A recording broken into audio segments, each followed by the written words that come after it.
Okay, so we're looking to continue from where we were yesterday or previously with the difference of two squares. We're just going to take to the next level. Okay, so there'll be some occasions where we need to factorise, and before we can fully factorise, we need to look for a common factor first of all. It's not always obvious, but if you try and get in the habit of looking to see is there a common factor before I go ahead and do anything. So if there is a common factor, you need to take it out and factorise what you've got left. And if there isn't a common factor, happy days, you can just carry on and factorise as normal. Now it's always easier when you see an example. Okay, so let's look then at an example of what we're talking about here. So if we're asked to factorise something like this, 3x squared minus 75. First thing you want to say, is there a common factor there between 3x squared and the 75? And there is. Okay, so 3 can go into 3 and 3 can also go into 75. So we could take that out and you'd be left with this, 3 bracket x squared minus 25. Now, that's just part of the way there. We've noticed that there's a common factor. But we still need to look at the second bit because it's x squared minus 25. Now x squared is x squared and 25 is also a square number. Okay, it's 5 squared. So we can factorise the second part so that it's 3x minus 5, x plus 5. Okay.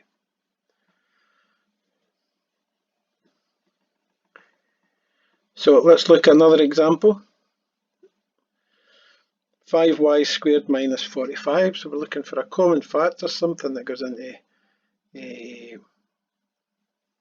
5 and 45. Of course that's 5 itself, so if we took 5 out, then we'd have in brackets y squared minus 9.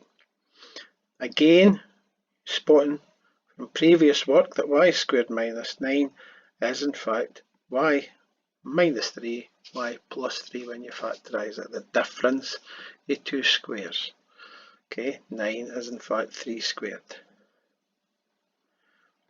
Another example, so let's look at this one. 4x cubed minus 64x, certainly not obvious what we're going to do here. We do, hopefully you'll see that between 4 and 64 there is a common factor which is 4.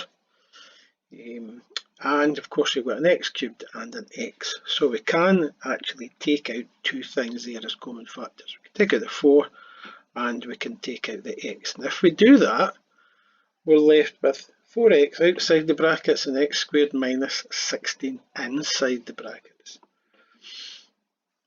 Again, you're looking at this, what have we got left in the brackets? What can we do with it? Well, of course, we can factorise that because it's the difference of two squares and the x minus 4 and x plus 4.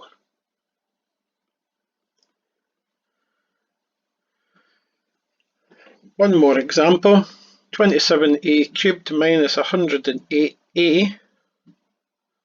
So numbers are quite big, so what can go into 27 and 108? Well, 3 can, 3 goes into 27, 3 goes into 108, admittedly not quite as obvious, and a cubed and a is also a common factor. So if you take out 3a as your common factor, you're left with 9a squared minus 36.